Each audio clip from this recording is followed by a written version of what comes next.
Hello Corkies, welcome back to Cork and Java. We got a very unique bourbon review for you today. It comes from the Hudson River Valley in New York State, and it also comes from the first legal distillery in the state of New York since Prohibition. It's a very unique one, and I'm excited to teach you about it, so stay tuned.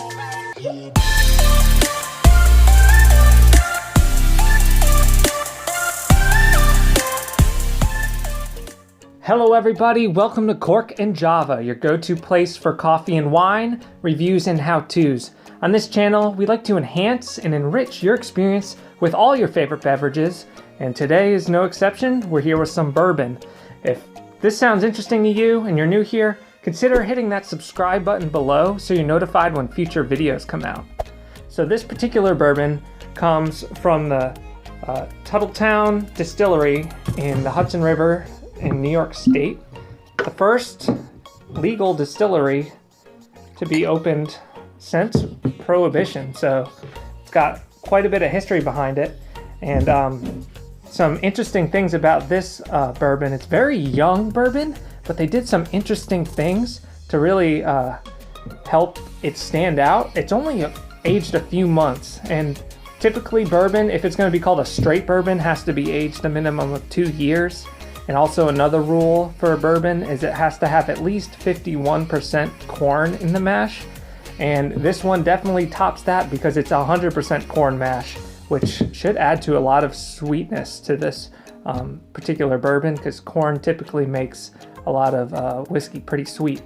So yeah, this is only aged in a few months, but as you can see, it looks pretty dark. It's aged in actually miniature bourbon barrels that have been charred in the inside. And what a mini barrel will do for you is there's more surface area to bourbon ratio, so it can absorb the characteristics from the wood a lot quicker than if you had a traditional sized barrel. Another interesting thing that I heard that they do in their aging process is they play really loud dance music in the room where they store the barrels, and that kind of vibrates and agitates it a little bit, which supposedly also increases kind of the aging. So those two hacks kind of is how they are able to get such a dark and wood incorporated bourbon in a short amount of time. So there's a similar distillery around where I live now that they age over 2 years, so they can be called straight bourbon, but they also use mini barrels. So I'm excited to see if they have some of the same characteristics, because their bourbon, it's actually Ironclad Distillery here in Virginia. It's very unique, and I think it comes from the mini barrels. So let's take a look at the color real quick. It's a nice amber goldish color. I mean, it's so much darker than you would expect for only being aged a few months, but with those hacks, that's how they get it to do that. Ooh, I get some like popcorn, some vanilla on the nose, and a little bit of like cherry, and I can definitely taste or smell some of those characteristics of the barrel already. So yeah, let's take a taste.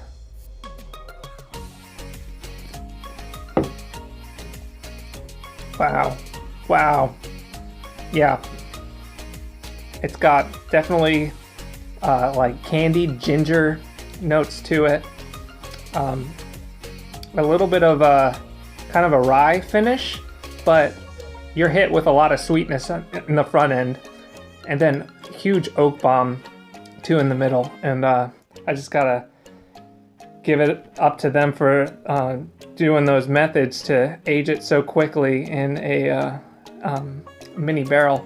You can tell it's a little bit young, obviously, but really there's so much going on here, and it does remind me a lot of the Ironclad bourbon that's around me.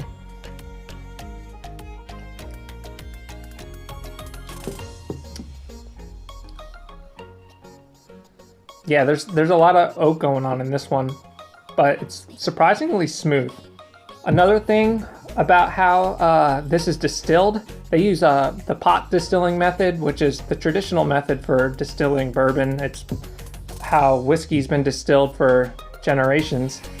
There's newer methods out there, column stilling method, where the vapor rises through layers of chilled discs that kind of condense stuff that isn't alcohol going up, and they can get a lot higher proof spirits coming out of a column still, but you lose, I think, a little bit of the flavor characteristics. You can get a pretty bright final product using that method, but pot distilling, you just get so much more interesting flavors coming through.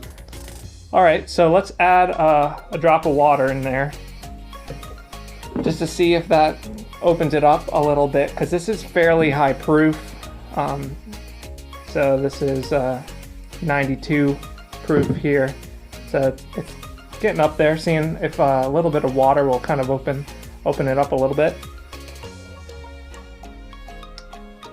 It's a little more floral on the nose, I would say, with just a little bit of like lemongrass I'm getting on there. Still heavy with that like candied ginger notes. I really like this. I think this would be a really good bourbon for just general sipping. It's wonderful. It's got a little bit of like black licorice on there too. But I feel like if you're into some traditional cocktails like Manhattans and old fashions and stuff, this would be amazing with it. This wood characteristics, just the boldness of this one would just, I think, be a really good one to mix with some higher end cocktails. I would say if I was going to rate this one, it'd be probably about an 88, and that's a lot for probably being aged only a few months. This was 2018 and it's 2019 right now, so it's only been in a barrel a few months, and to get that high of a score, they really did a good job with this one. I would say if they did age it a little bit longer, some of those flavors I think would kind of meld together a little bit better.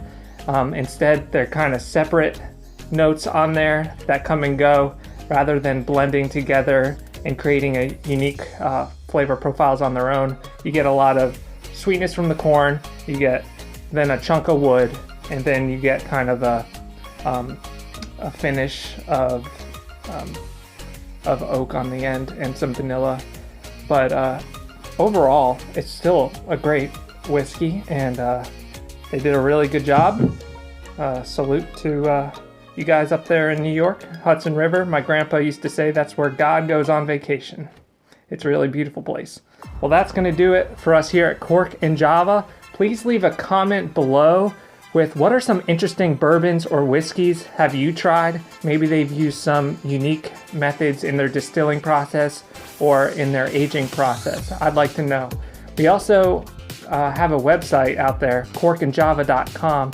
So check that out. There's a lot of great content up there with wine, coffee, liquors, and a bunch of different stuff all categorized out for you in blog form. It's also got embedded videos on there. So it's a great place. We got a Facebook group, which is Cork and Java, and it's a great community there talking about all different wine, coffee, and other beverage things going on. So check us out on Facebook. We got a Twitter, which is @CorkJava, and a Pinterest page, which is pinterest.com/corkandjava. I'm looking forward to seeing you guys online. And until next time, bottoms up.